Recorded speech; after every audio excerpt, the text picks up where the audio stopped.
So I think it's really about time that I show you all an Indian dessert. So today I'm going to show you a really nice and fluffy Sooji ka halwa or really nice sweet semolina pudding. Let's get started. Now halwa just means pudding, and this is going to be a really simple combination of roasted semolina, some ghee, some dried fruits if you want to add that, and milk, sugar and water. So we'll first get started by preparing our liquids. So the ratio that I like to follow is I lean more towards the milk. So for one portion of semolina, I use 2 portions of milk, 1 part water, and sugar as per your tastes. But usually it'll be about 1-to-1 ratio with your semolina.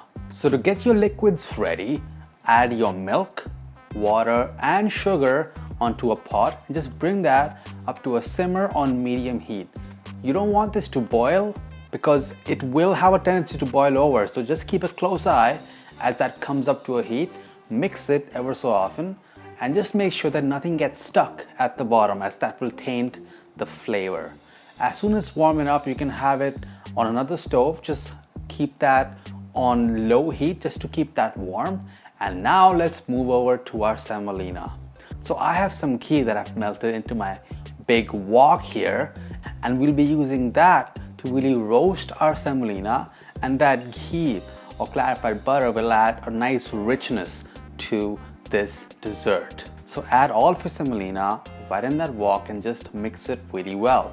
Then make sure the heat is between medium to medium high. You can go higher if you feel comfortable enough. And the idea here is to stir that semolina until the color becomes a little darker.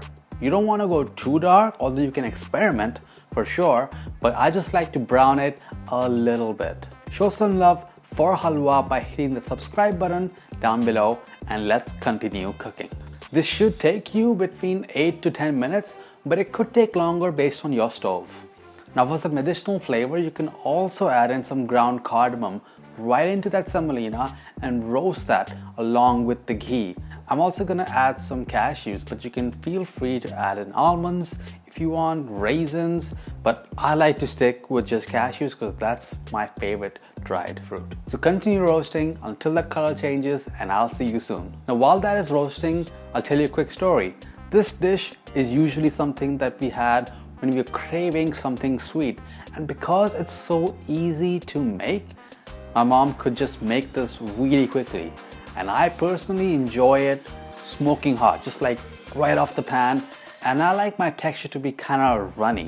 I don't like it to be too pudding like right before that stage. And this dish can also be had with some fried puffy puris, and this dish is very popular as a sweet in several Indian celebrations, and because it's so simple, it's just loved by everyone.